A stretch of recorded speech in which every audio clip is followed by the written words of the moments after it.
Последние сутки у нас зафиксировано 55 случаев новой коронавирусной инфекции по республике, из них 42 по городу Якутску.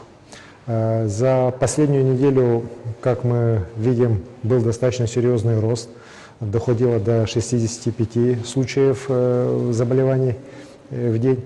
Но сейчас уже вот началось постепенное снижение, сейчас 55 случаев по республике. Мы видим снижение по нашим крупным промышленным районам, по Нерюнгринскому и Мирнинскому. Вместе с тем в ряде сельских районов у нас заболеваемость за последнюю неделю выросла. Сегодня было проведено расширенное заседание оперативного штаба республики. Мы рассматривали ряд вопросов, связанных с обстановкой по коронавирусу, но и по подготовке к новому учебному году. Что касается коронавируса, я особо обратил внимание профильных министерств, в первую очередь Министерства труда и социальной защиты, что у нас появились, к сожалению, за последний месяц случаи заноса инфекции в закрытые социальные учреждения, дома престарелых, психоневрологические диспансеры, что, конечно же, говорит о несоблюдении со стороны персонала тех норм, которые не должны вот как раз допустить появление этой болезни в таких закрытых учреждениях. Поэтому здесь, конечно же, кроме ответственности непосредственно руководителя этих учреждений, необходимо говорить уже и об ответственности непосредственно самого министерства, потому что такая повторяемость, к сожалению, этих случаев с десятками заболевших, это, конечно же, говорит о определенных упущениях в работе непосредственно самого руководства Министерства труда.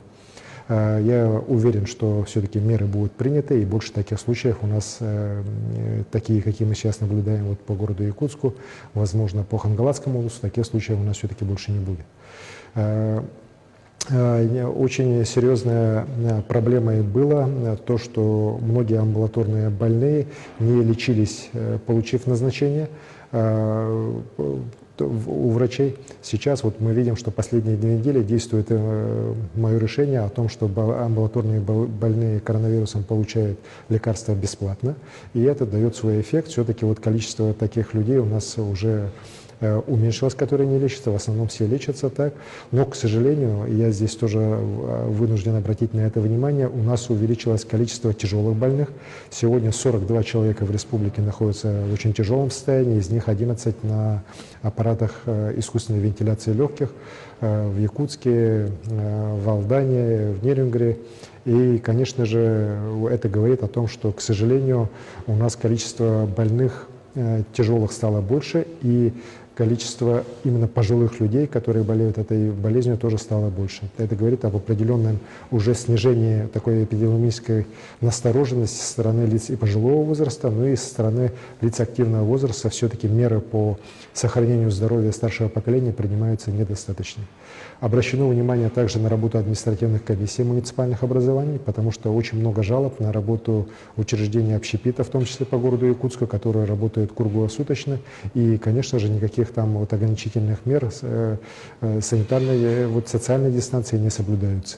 Ну, мы все видим те кадры, видео, которые распространяются в социальных сетях. Конечно же, это очень печально, так, но я считаю, что муниципалитетам совместно с Министерством предпринимательства здесь надо принимать более жесткие меры, вплоть до временного закрытия этих учреждений, которые самым наглым образом нарушают ограничительные меры. Так и подводят жизнь людей непосредственно под угрозу. Для начала нового учебного года нам необходимо решить вопросы в первую очередь по крупным нашим городам, населенным пунктам крупным, по наличию рециркуляторов воздуха, по обеззараживанию воздуха в образовательных учреждениях. Работа здесь идет, но, к сожалению, недостаточно быстрыми темпами. Мною дано поручение в адрес министра образования республики Михаила Петровича Сивцева, чтобы неукоснительно были соблюдены все требования, и вот наши крупные школы все, в первую очередь, были к 1 сентября вот этими аппаратами рециркуляции воздуха обеспечены. Ну и в дальнейшем, в ближайшее время, чтобы все образовательные учреждения республики, это касается не только школ, но и детских садов, это касается и профтехобразования, и высших учебных заведений, соответствовали всем тем требованиям, которые позволяют учебный процесс нормально проводить. Контроль за этим будет очень жесткий. Ко мне обращаются и жители городов и сел республики, обращается педагогическая общественность, и, конечно, этот вопрос находится сейчас уже на моем личном контроле. Уверен, что все меры будут приняты, и 1 сентября наши дети смогут пойти уже и начать учебный год в нормальных условиях. Спасибо.